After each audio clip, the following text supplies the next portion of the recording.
It's been funded by the oil and gas industry, but only a fraction of the money that's needed. In fact, the legislative auditor said that it was no way enough money to keep up with the pace of the growing demand of these orphan wells.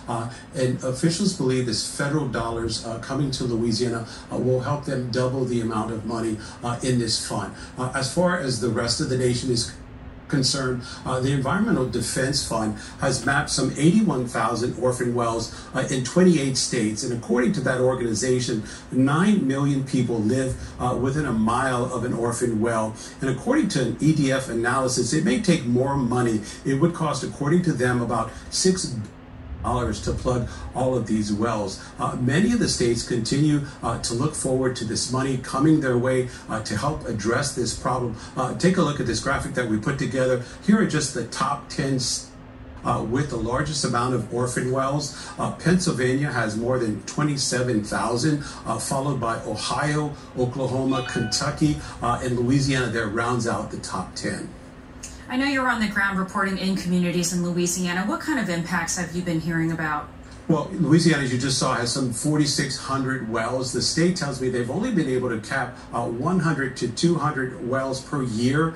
There are 230,000 people in the state that live within a mile of an orphan well, including 15,000 children under the age of 5 years old. As far as those federal dollars are concerned, Louisiana is expecting to get $11 million to try and tackle this problem. They expect that will be able to double the amount of wells that they're currently capping.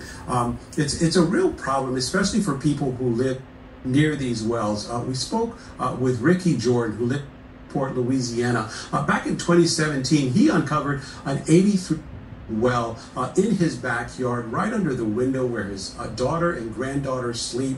He reported it to the state. They have gone out and only partially fixed that problem. The well continues to poke out of the ground.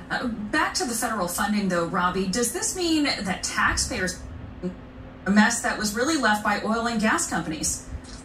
Who you talk to, the environmental activists say that by sending federal dollars, that they expect the number of wells that explode now that federal dollars are coming their way. In fact, we've seen that already in Pennsylvania. The number of abandoned wells has grown by 200%. In Oklahoma, the number of abandoned wells by 1,500%. But if you talk to the oil and gas industry, see this as a subsidy to help with this problem. They think it's a good thing and they believe it will help to work. One way or the other, we expect that money to start flowing to the states by October 7th.